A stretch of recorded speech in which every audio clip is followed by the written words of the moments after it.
Salut, je m'appelle Zoé. Je suis cheerleader. On a récemment participé à une compétition de football pour soutenir l'équipe de notre école. On est même passé à la télé. Quand je suis rentrée chez moi, la première chose que j'ai vue, c'était mes parents terrifiés. La sœur aînée de ma mère avait appelé. C'était une femme stricte et insupportable. Elle avait travaillé comme enseignante toute sa vie. Ma mère avait toujours eu peur d'elle. On vivait dans des villes différentes, mais apparemment, ma tante allait venir pour rester chez nous quelque temps. J'étais terrifiée. Je me souvenais encore des peu de fois qu'on s'était vus quand j'étais plus petite. C'était un vrai cauchemar. Avec mes parents, on a décidé que je ferais semblant d'être une fille modèle devant elle pour éviter les conflits.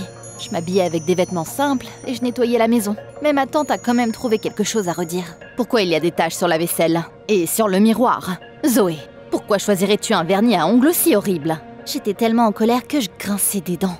Et j'ai vraiment eu du mal à me retenir de lui répondre. Le lendemain, j'avais mal à la gorge et je faisais de la fièvre. Donc je ne suis pas allée en cours. Évidemment, ma tante a tout de suite commencé à me dire ce que je devais faire pour aller mieux. Elle m'a fait des boissons aux fruits et des thés amers qui m'ont juste rendue encore plus malade. Heureusement, elle n'était à la maison que le matin et le soir, et en journée, elle disparaissait quelque part. Un jour, Julia m'a appelée. Julie était ma meilleure amie, et aussi la capitaine de l'équipe de cheerleader. Elle m'a dit que notre école avait une nouvelle directrice, qui était absolument horrible. Elle avait mis en place un nouveau règlement stupide, et elle engueulait tout le monde. Quelle horreur! Comme si je n'en avais pas assez avec ma tante.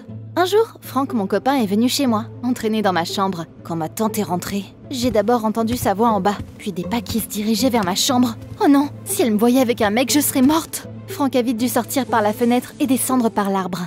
Après quelques jours, je me sentais déjà mieux, et je suis retournée en cours. Avant le premier cours, la nouvelle directrice est venue dans notre classe. Je n'en croyais pas mes yeux. J'étais tellement surprise que j'ai failli tomber de ma chaise. La nouvelle directrice, c'était ma tante.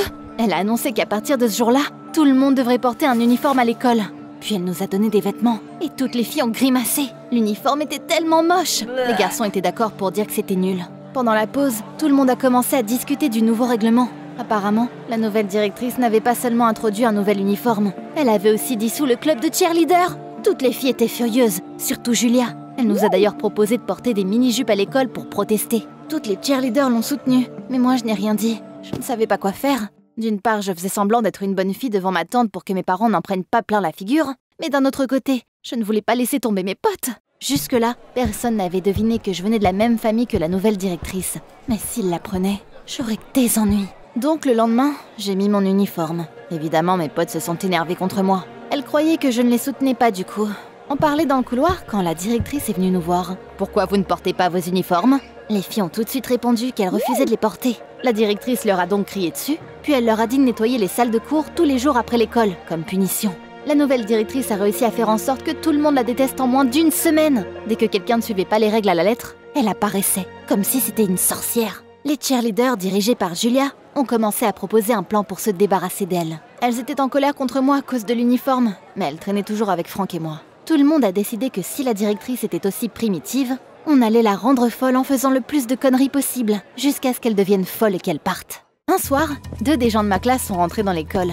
Ils ont dessiné des graffitis sur les murs à côté du bureau de la directrice. Puis ils ont accroché une affiche avec un portrait photoshopé sur sa porte. Quand la directrice l'a vue au matin, j'ai cru qu'elle allait exploser. Mais elle a encore trouvé ceux qui l'avaient fait. Puis elle les a obligés à tout nettoyer. Comment est-ce qu'elle les avait trouvés aussi rapidement? Mais Julie a vite trouvé une nouvelle idée. On a filmé la directrice en secret, fait un montage avec la vidéo, puis on a ajouté une musique avant de la poster sur TikTok. La vidéo est vite devenue virale, et la directrice est devenue un mème. D'ailleurs, notre petit génie informatique a ajouté la vidéo sur le site de l'école, puis il l'a rendue impossible à supprimer. Tu aurais dû voir à quel point ma tante était furieuse, et à quel point on se moquait d'elle. Mais une fois de plus, elle a vite trouvé les fautifs. Elle a vraiment menacé notre informaticien avec de gros problèmes, et il a dû supprimer la vidéo du site. On s'est encore demandé comment elle avait réussi à trouver les fautifs aussi rapidement. Malgré tout, Julie a décidé qu'on ne pouvait pas abandonner les cheerleaders. Tous les jours, quand la directrice quittait l'école après les cours, on s'entraînait dans le gymnase. J'ai raté pas mal d'entraînements, pour que ma tante ne découvre rien. À cause de ça, ma relation avec mes amis est devenue encore pire. Ça m'inquiétait, mais je ne savais pas comment arranger les choses. Franck s'entraînait souvent au gymnase avec les cheerleaders, et il aidait aussi Charlie. Un jour, les cheerleaders ont eu une nouvelle idée. Julie a enregistré le son de la sonnerie de l'école sur son téléphone, puis elle a caché un haut-parleur Bluetooth dans le couloir. Ensuite, elle l'a allumé au milieu des cours pour les perturber. Tout le monde était perdu. La directrice paniquait et elle ne comprenait pas ce qui se passait. Mais à la fin de la journée, elle a trouvé le haut-parleur et elle a encore puni les filles. Puis à la maison, une mauvaise surprise m'attendait aussi. Ma tante a parlé à mes parents et elle leur a dit qu'on était complètement hors de contrôle avec ma classe. Vous devriez vous concentrer sur l'éducation de Zoé. Elle doit être punie. J'ai vu que mon père était très agacé par ma tante. Il s'est retenu pour le bien de ma mère, qui ne voulait pas se disputer avec sa sœur. Mes parents m'ont donc grondé, mais juste pour faire plaisir à ma tante. En réalité, ils ne m'ont pas vraiment puni. J'avais surtout l'impression que mon père aurait été heureux de se joindre à nous dans notre quête pour rendre ma tante folle. Un jour, la directrice a annoncé qu'un comité viendrait à notre école. Ne pensez même pas à faire quoi que ce soit. Vous devrez porter vos uniformes et montrer vos bonnes manières, pour faire une bonne impression. Évidemment, on allait faire le contraire. Sauf que pour attirer la directrice dans un faux sentiment de sécurité, les cheerleaders ont porté leur uniforme. Les salles de cours et les couloirs étaient propres, vu que tout le monde était puni tout le temps. La directrice était donc bien contente. Elle pensait qu'on avait abandonné. Comme elle est naïve. Le soir, avant l'arrivée du comité, j'ai volé la clé de son bureau. Les filles et moi, on s'est faufilés dans l'école et on y a mis le bordel. On a brisé les pots de fleurs, mis plein de saletés partout par terre et éparpillé des ordures partout. Puis on est rentré dans le bureau de la directrice et on a mis tous les papiers au mauvais endroit. Le lendemain, tout le monde est arrivé en cours comme s'ils allaient à un concert de rock. Les filles avaient un maquillage brillant et les gars avaient mis des jeans déchirés et des t-shirts avec des crânes. Quand le comité est arrivé dans l'école, on a mis du heavy metal sur les haut-parleurs. Le comité était choqué. La directrice était là, bouche bée, étouffée d'indignation. Et elle ne savait même pas quoi dire.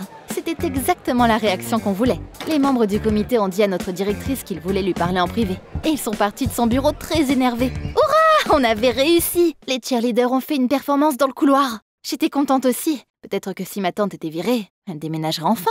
Après les cours, Franck m'a invité à faire une promenade. On a traîné dans un café, puis on est allé au parc. On était assis sur un banc et on s'embrassait. C'est là que tout d'un coup, on a entendu la voix agacée de ma tante juste à côté de nous. Zoé, tu fais quoi là? Oh non, j'avais vraiment aussi peu de chance. Ma tante était très en colère après la journée qu'elle avait eue. Elle a fait une crise et elle a gueulé sur Franck. Puis elle a attrapé mon bras pour me tirer avec elle. T'es pas ma mère et je suis déjà une adulte. Tu vas toujours à l'école, ce qui veut dire que t'es encore une enfant. Ta mère a aussi besoin de moi pour lui donner du sens, puisqu'elle te laisse sortir avec qui tu veux. À la maison, elle a fait pleurer maman. Heureusement, papa était au travail, sinon la journée aurait été bien pire encore. Le lendemain, il y avait une rumeur à l'école qui disait que la directrice allait se faire virer. Personne ne l'a vue dans les couloirs. Elle n'est même pas venue en cours. Et tout le monde était heureux. Après les cours, je suis venue rejoindre les cheerleaders. Charlie n'est pas venue ce jour-là, et Franck s'entraînait tout seul. Tout se passait parfaitement bien. Les filles m'avaient presque pardonné, et on se parlait comme avant. Mais au milieu de notre entraînement, la directrice est entrée dans la salle de sport. Elle n'était pas surprise quand elle nous a vus. Elle savait qu'on serait là. Quelqu'un nous avait balancés, mais Julia n'avait pas peur d'elle. Eh bien, qu'est-ce que vous allez encore nous faire? Vous serez bientôt virés. La directrice sourit. Qui vous a dit ces absurdités? Les membres du comité étaient horrifiés par ce qui se passait dans cette école. Ils ont décidé qu'il n'y avait que moi qui pouvais m'en charger. On était vraiment choqués par ce qu'elle venait de dire. On s'était trompés? On n'avait pas réussi et au contraire, elle resterait? Puis la directrice m'a regardé droit dans les yeux et elle a fait quelque chose dont j'avais le plus peur. Zoé, ton comportement est tout simplement inacceptable. Hier, tu embrassais quelqu'un et aujourd'hui, tu sautes dans une mini-jupe avec des pompons? Ma nièce ne devrait pas agir comme ça. Il y a eu un silence gênant dans le gymnase. Tout le monde me regardait. Je me sentais très mal à l'aise. Je voulais juste disparaître. Après le départ de ma tante, les filles se sont entassées autour de moi et elles m'ont accusée de leur avoir menti. Traître, c'est toi qui nous as dénoncés à ta tante. C'est comme ça qu'elle nous a toujours retrouvés. Mais pas du tout. Oui, c'est ma tante, mais je veux qu'elle dégage autant que vous tous. Personne ne m'a cru sauf Franck. Mes potes m'ont laissé tomber et mon mec était le seul à me soutenir. Il avait tout deviné quand ma tante m'avait emmenée. Je n'ai pas pu m'empêcher de pleurer sous le porche de l'école. Franck m'a fait un gros câlin et il m'a réconfortée. Je voulais me réconcilier avec mes potes et me débarrasser de ma tante. Je n'arrivais pas à trouver quoi que ce soit pour y arriver. Mais un jour, ma mère m'a donné une idée sans faire exprès. On déjeunait quand une araignée est apparue à côté de nous. Maman a rigolé et a dit que sa sœur se serait évanouie si elle l'avait vue. Elle a toujours eu peur des insectes et des araignées. Et si elle voit même un tout petit insecte, elle se met à crier. Quand je suis arrivée à l'école, j'ai demandé à Julia si on pouvait parler. Au début, elle ne voulait pas m'écouter, mais après, la curiosité a pris le dessus. Je lui ai parlé de la phobie de la directrice et je lui ai partagé mon plan. Après les cours, on a discuté avec les autres filles et on a décidé d'agir dès le lendemain. J'ai acheté un sac d'insectes dans une animalerie et je les ai amenés à l'école. Quand la directrice a quitté son bureau, on s'est faufilé dedans et on a mis les insectes dans son sac. Puis on s'est caché dans le couloir et on a attendu. Quand la directrice est revenue, on s'est approché et on l'a regardée à travers la porte à moitié ouverte. Elle cherchait quelque chose dans son sac. Quand elle a crié très fort d'un coup, elle a jeté son sac sur le sol et les insectes se sont répandus partout dans son bureau. Elle est devenue hystérique. Puis elle a arrêté de crier avant d'attraper son cœur et de tomber par terre. Tout le monde était perdu. Mais Franck a vite compris ce qui s'était passé. Il a couru vers ma tante, s'est assis à côté d'elle, puis il lui a procuré les premiers soins. Je me suis réveillée et j'ai appelé une ambulance. Ma tante a été emmenée à l'hôpital. Quand elle est arrivée, je suis allée dans sa chambre. J'avais un peu honte parce que c'était ma faute si elle était dans cet état. Je veux m'excuser pour tout le monde. On est allé trop loin avec la dernière blague. Ma tante a serré les lèvres et m'a regardée agacée. Je ne m'attendais à rien d'autre de ta part. Tu n'arriveras jamais à rien de toute façon. Après avoir entendu ça, je n'avais plus pitié d'elle. J'espérais qu'elle admettrait qu'elle avait eu tort aussi, mais pas du tout. Là, un médecin est arrivé. Il a dit que si Franck n'avait pas été là, elle aurait pu être dans un état bien plus grave. Mais même ça n'a même pas changé son opinion sur mon copain. Ton Franck est comme tout le monde. Il n'y a qu'un bon gars parmi vous tous. Charlie est bien le seul qui réussira sa vie. Je me suis tendue. Charlie, qu'est-ce qu'il a à voir avec quoi que ce soit? C'est le seul qui ne participait pas à vos absurdités. Il m'a même aidé en me disant toujours quand quelqu'un enfreignait les règles. Donc c'est lui qui nous avait balancés? Waouh, Charlie! Même après que Franck l'a aidé pour les entraînements? Le docteur a dit que ma tante ne devrait pas stresser. Elle avait besoin d'un repos absolu pendant au moins 1 mois. Après avoir quitté l'hôpital, elle était sur le point de partir de chez nous. Je lui ai prudemment demandé si elle allait revenir à notre école. Certainement pas!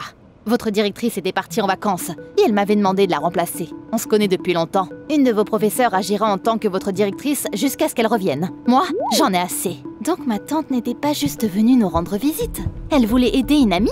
Au fait, j'espère que le club de cheerleader restera fermé. J'ai vu votre performance à la télévision et j'ai tout de suite décidé que mon école ne serait pas connue pour quelque chose d'aussi honteux. Elle avait vu ça à la télé? Voilà pourquoi elle avait tout de suite fermé notre club.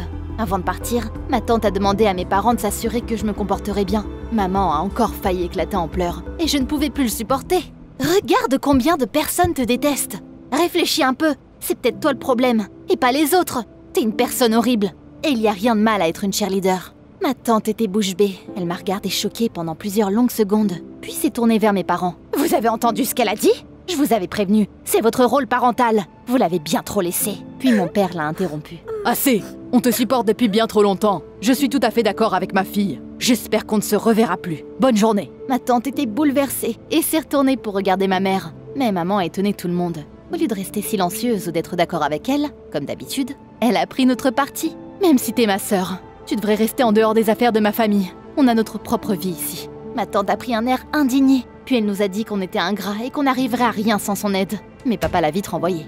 Pour la première fois depuis ces dernières semaines, on a tous poussé un soupir de soulagement. À l'école, j'ai parlé de Charlie à Franck. Il l'a coincé et ce traître a tout avoué. Il voulait avoir la nouvelle directrice dans sa poche, donc il nous avait balancés. Après ça, je me suis réconciliée avec Julia et les autres filles. Le club de cheerleader girls a rouvert et j'en fais toujours. Ma tante ne nous appelle plus et ça nous va très bien. Tiens, tu connais des gens aussi insupportables que ma tante? Dis-moi tout dans les commentaires.